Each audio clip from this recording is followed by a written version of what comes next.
vitiavanayana kami evitra ny mombana ety raha mifomarana izahay de tsy afaka ambavanay noe ampoanay ny fahasoavana raha maraina mibalika ny andronay ety ianao no masoandro ny aviany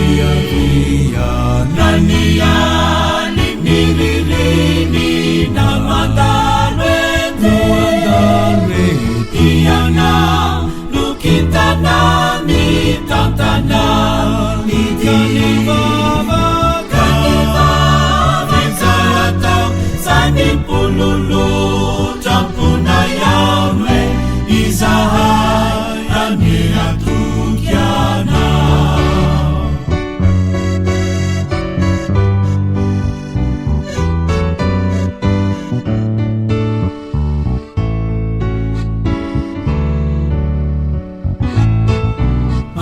manitra fitiavanayana kami tantana nidianay ety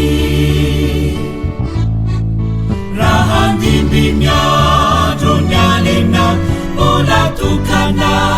nideranay hoe ampoanay ny fahasoavana maraina mibalika ny andronay ety ianao no masoandro ny aviany raha ny ali ny ririny na mandalo ety ianao no kitana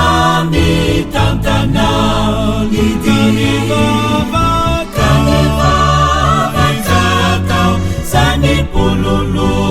tramponay amwe izahay any atokiana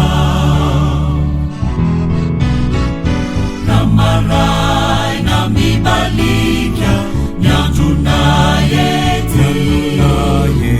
ianao no masoandro ny aviany raha ny ali ny